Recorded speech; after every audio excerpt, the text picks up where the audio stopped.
One sport, millions of voices. This is Rugby Unity.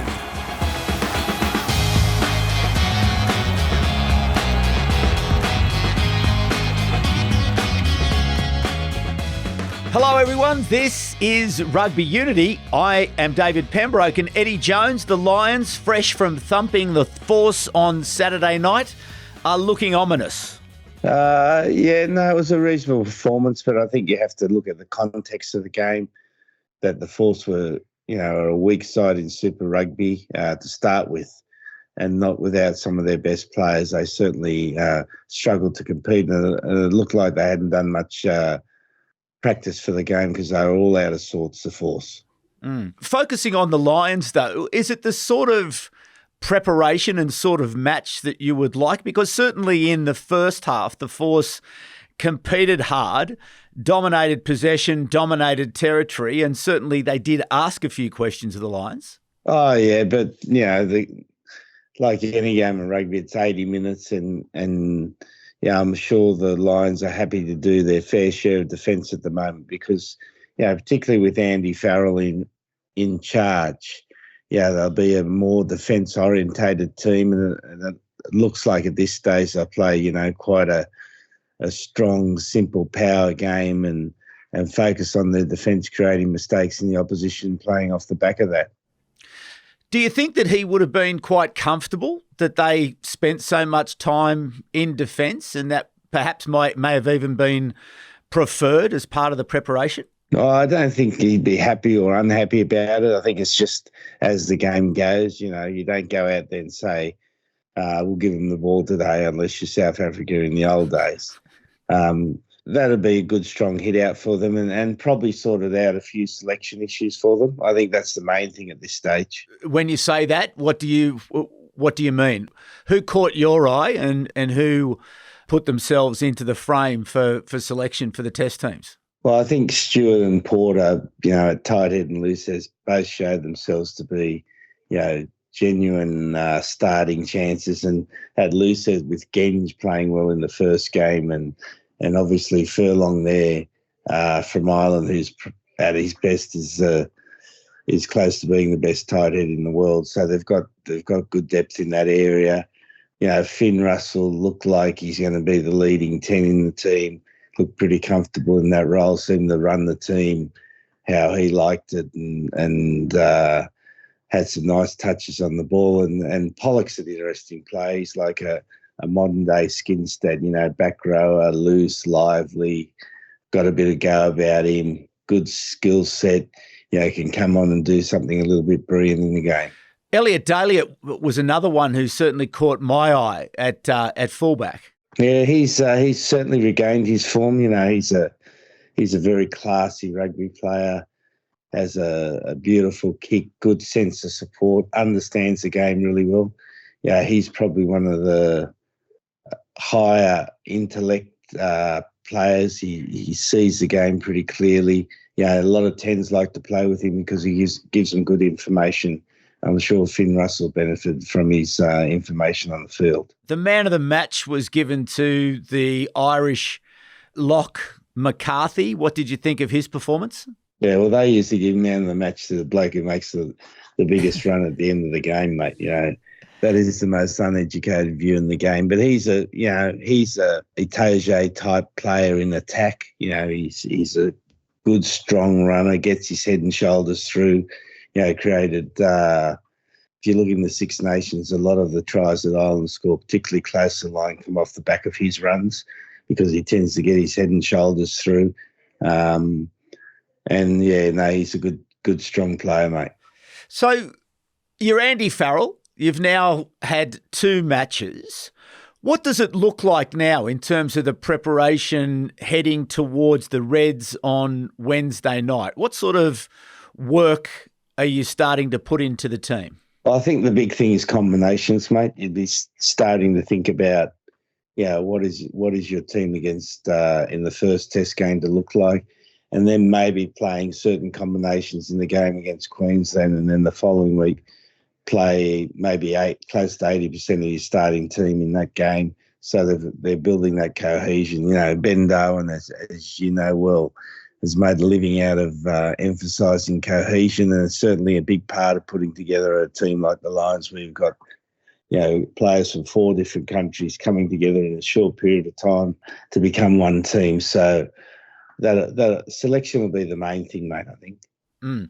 And what about some of the sort of areas where we clearly work on? So the kickoff receptions were not particularly good. The scrum in the first half wasn't great. Line out wasn't particularly good. Would you have any concerns about that stuff, or do you think that can be ironed out in the training sessions? I think they're the easiest things to get right, mate. They're just time on the field.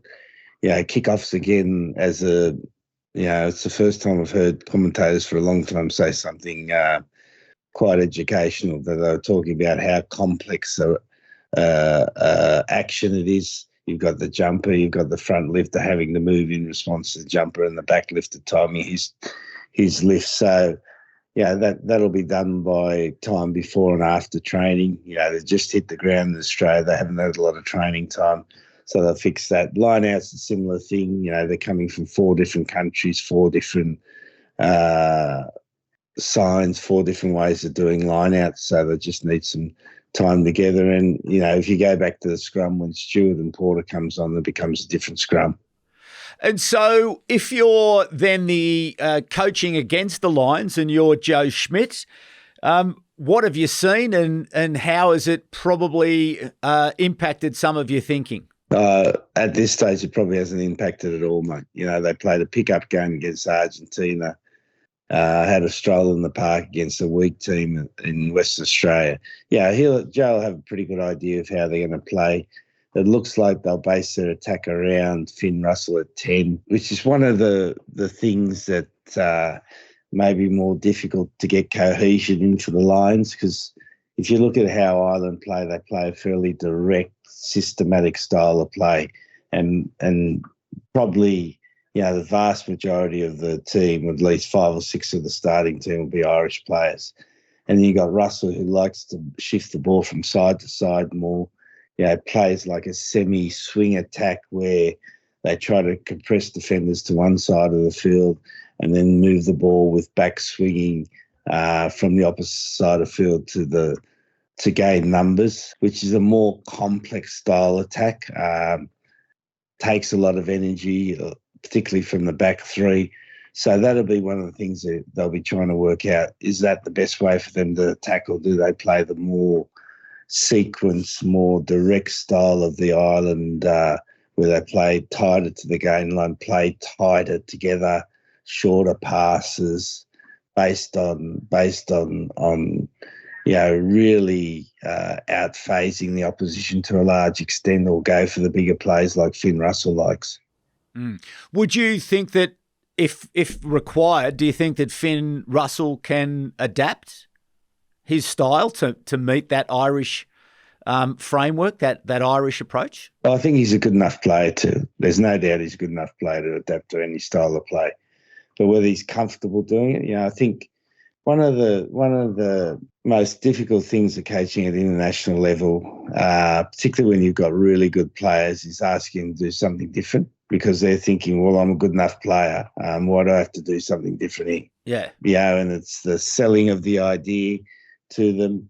But, yeah, I think Russell at this stage of his career, where he seems to be at his most mature, would happily adapt to any style of play. And he seemed to enjoy the physical, you know, the defensive side of the game as well, and was really throwing himself about there early in the first half. Yeah, he's a big lump of a lad. Yeah, and that's probably been one of the areas he's improved the most in as his game's gone along. Yeah, he would be, close to 80 or 90 test player now for Scotland. He's been there a fair while. Yeah, had his ups and downs. If you think 3 or 4 years ago, you know, Gregor Townsend ran him out of town. You know, he'd been, I think he likes a beer and been having too many beers and was excluded from the squad at one stage. So it's quite a remarkable turnaround in his career, that he's now established himself as the foremost 10 in the Northern Hemisphere. And and carries himself so well as a player, but certainly he likes to get stuck in. He's a bit of a lad, isn't he? Yeah. But interestingly, there was a article written by Ben Kay last week about the Northern Hemisphere and the quality of the match in the Northern Hemisphere. And he was suggesting that perhaps in the Southern Hemisphere, there's not the appreciation for the improvements and the changes in the way that the game is now played in the North. Would you agree that that's in fact the case now? I think if you look 20 years ago, everyone looked at Super Rugby as the innovator of rugby around the world. You know, people looked at the way they attacked, the way they handled the breakdown, particularly, you know, where the Crusaders were one of the teams that set the standard at the breakdown in attack and defence. And then, you know, in terms of styles of play, the Brumbies in the early 2000s were the team, you know, and before that, Auckland, everyone wanted to play like Auckland, and everyone wanted to play like the Brumbies. So that was people in the Northern Hemisphere get up early in the morning and watch those games. And I think now it's probably flipped itself, that most people are looking at the Northern Hemisphere rugby, and particularly the Heineken Cup or whatever it's called now, the Champions League. Yep. What's it called now? Investec are the new sponsors. Okay, Investec. Investec Cup are looking at that as a place to gain new ideas, particularly I think, you know, in the nuances of winning the ball around the line out and scrum and winning quality ball, particularly around the line out. The Northern Hemisphere's probably taken the lead there. Defensively, again, the Northern Hemisphere's probably taken the lead. Most people are looking at what they're doing, particularly again with South Africa joining the Northern Hemisphere now.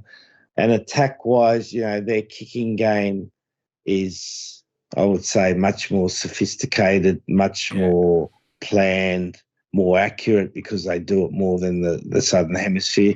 And, you know, if you look at any of the games on the weekend as a starter for the international season, you know, the amount of kicking and the amount of contests at the breakdowns just going in a very strong direction. You know, it's interesting with the change in the escorting rules, not being able to protect the catcher at the back, the number of box kicks from the nine's gone up, you know, which was something they were hoping it'd go down because they didn't like it as a spectacle. But now it's gone up because of the contests, and we're seeing increasingly more contest kicks.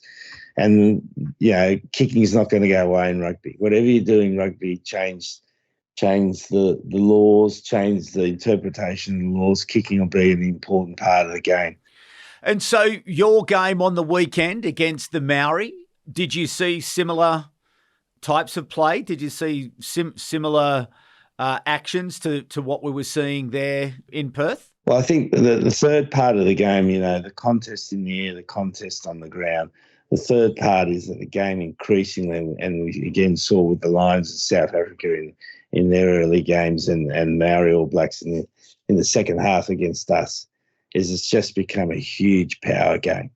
You know, who can, if you've got a big body that can move quickly in the contact and create space around the ball, either in attack and defence, you've got a massive advantage. And, you know, South Africa normally play, you know, a Barbarians game. Pemby used to be a bit of a festival rugby, throw the ball around. Certainly the Barbarians used to throw the ball around, and the national team would tend to get a bit seduced by the Barbarians, and you'd have a bit of an old-fashioned side-to-side, stick it up your jumper, run from your try line type game. But the Springboks played a hard, tough game. You know, I only watched the first half, but the first 40 minutes was hard mauling, hard scrummaging, plenty of kicking.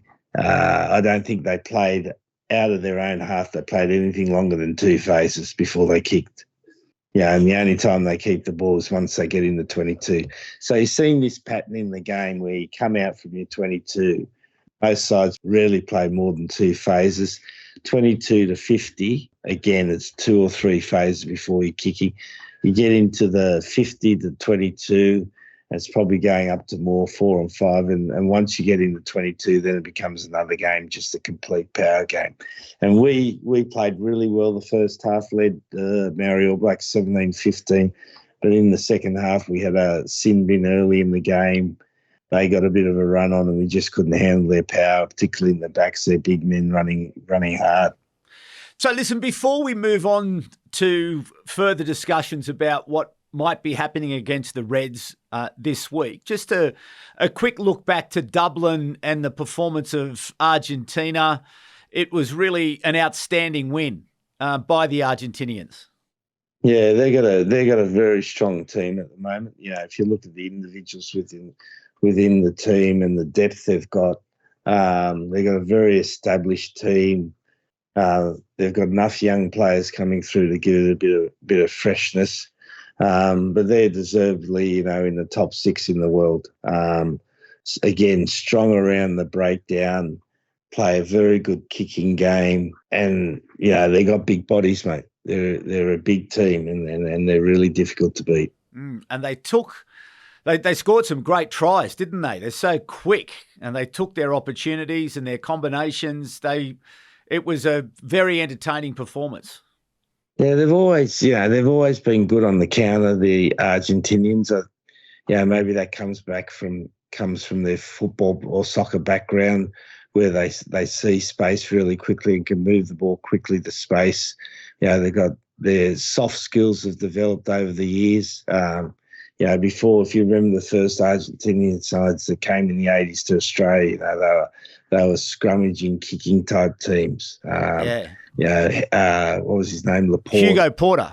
Hugo Porter stand in the pocket and kick to the corners, and then they'd scrum you or maul you to death. And they still essentially play that, but they don't have as much power in the scrum or the maul. They still play a very good kicking game, but then their ability to counter attack and as you said, shift the ball to space is very impressive. And they got quick guys on the end of their lines, mate. With good feet, ability to beat people. Looking at that part of the world, what do you think needs to happen? Obviously, Argentina are, well ahead of the rest of the South American teams, but what do you think needs to happen in that part of the world to continue to see it grow and prosper? I think Argentina firstly have been very giving. They give a lot of their time, they give a lot of their coaches to develop rugby in countries such as Uruguay and Chile. And they all seem to have on the surface, a really good relationship, and it was easy for them to put that competition in place. So I think, there should be a lot of kudos go to Argentina, how they've handled themselves in that region, which probably hasn't been the same in other regions of the world where the predominant country hasn't been as giving to the rest of the countries to develop them. I'm just thinking about Japan in Asia. They haven't really done a lot to develop the rugby in their neighbouring countries, or probably it's not as much as they could. Whereas Argentina, I think, have been, really on the front foot. And they just need top-level rugby, mate. Players need to play at the highest level. That's the thing. You need good competitions, and then each country needs to attend to their development system in their own way. If I go back to our game on the weekend, we had a kid out of Major University, 21, so he's just complete amateur, mate. He trains with 150 kids every week. He had to go around before he came into camp and go around and ask each of his teachers permission to come to the national team and make sure he's got all his study in place. The 150 kids, they've probably got 2 physios there, 1 strength and conditioning coaches, 3 coaches. He's basically by himself developing his rugby, and he gets this opportunity to play at the highest level against the Maori All Blacks. And, each country's got their own unique problem in trying to develop those young players, how they can get them in better systems to, give them particularly the strength and conditioning base, so that they compete at the highest level in rugby. And no one has you can't just put an island system into Uruguay or a New Zealand system into Chile. They've got to customise it for their own particular situation.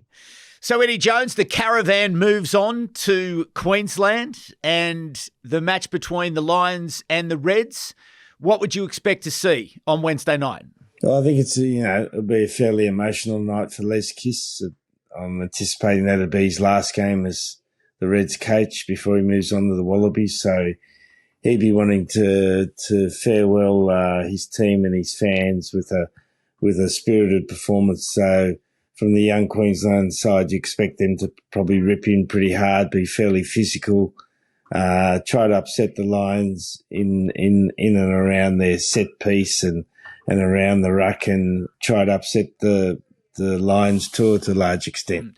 It is pretty hard, though, isn't it, when the reserves come on late in the game and you see the high-quality reserves coming off the Lions bench, and the other night when you saw the reserves coming off the Force bench, the gap in class was just enormous, wasn't it? But I think that, again, shows the increasingly the gap between the Northern Hemisphere and the Southern Hemisphere.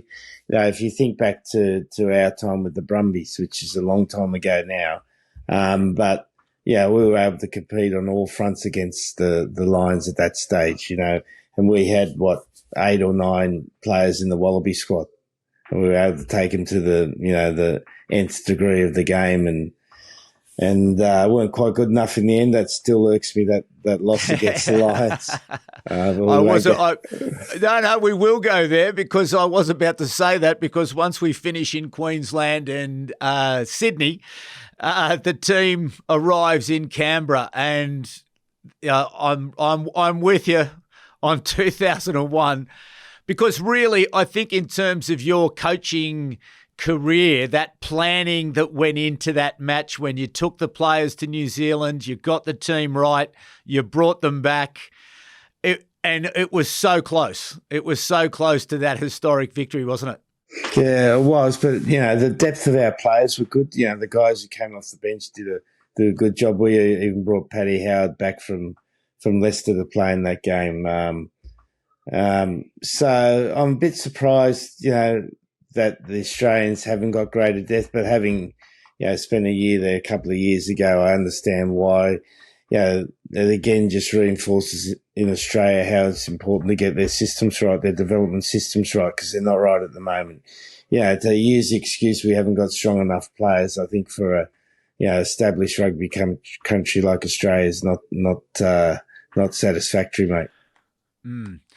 All right. Well, listen, what we are going to be doing in Canberra, though, is not only having the wonderful game on the Wednesday night, but there's a lot of activity in the town leading up to it. And so on the Tuesday night, the Brumbies are hosting a Legends lunch where Justin Harrison, Joe Roff, Brett Robinson, and some Lions legends will be at an event at the Hotel Realm. And so if people are interested in attending that, they can jump onto Humanitix. There are a few tickets left available for that, so that should be a good afternoon. And then on the afternoon, actually, of the match on the Wednesday, the Rugby Unity podcast, in collaboration with the Dock Hotel, which is run by Ben Alexander, the former Wallaby. We've got an afternoon of activities where all sorts of things are going on.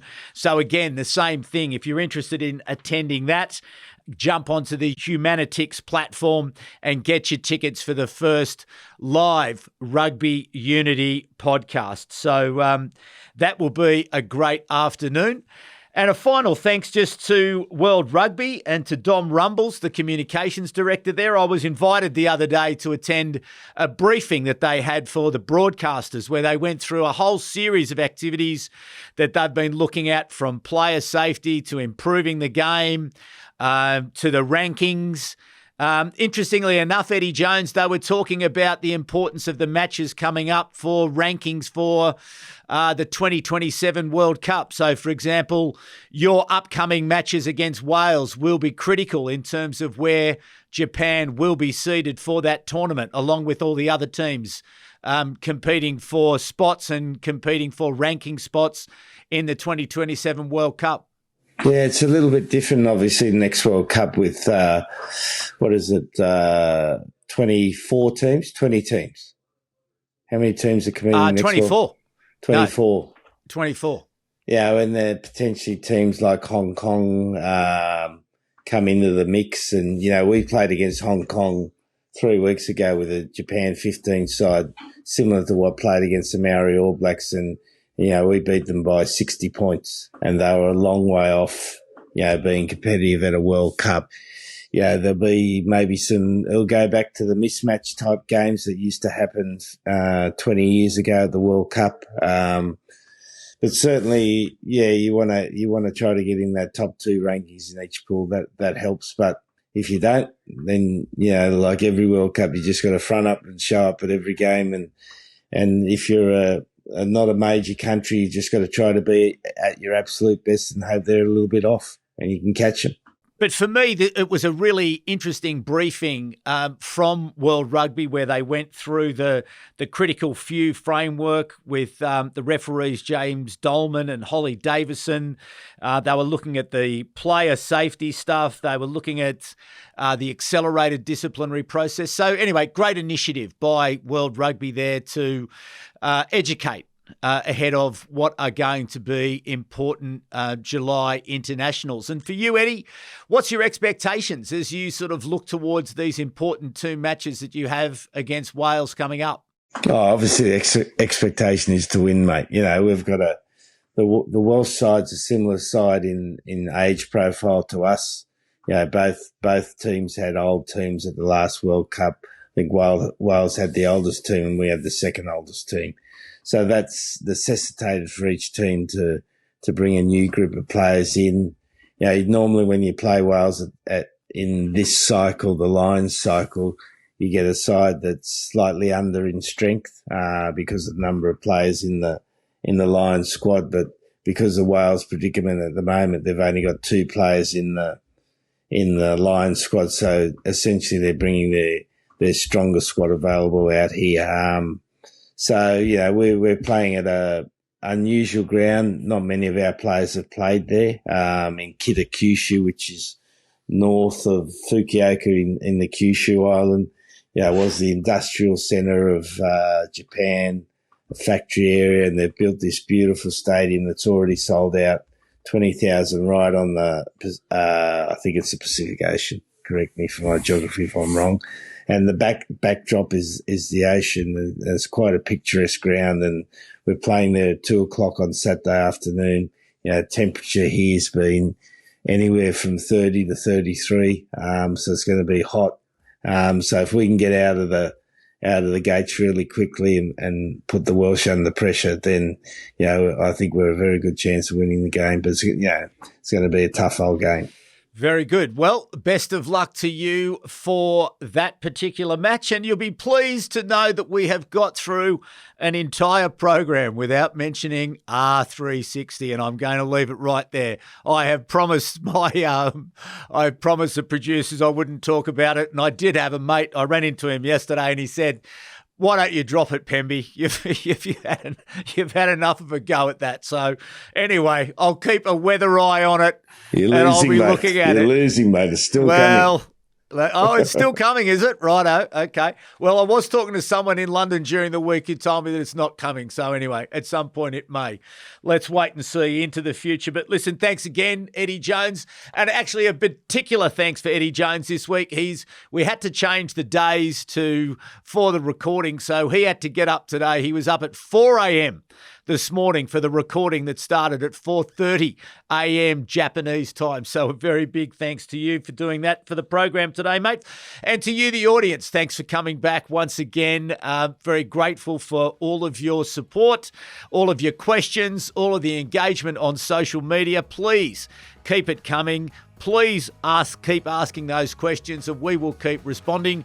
But for the moment, please be kind to each other and we'll see you next week.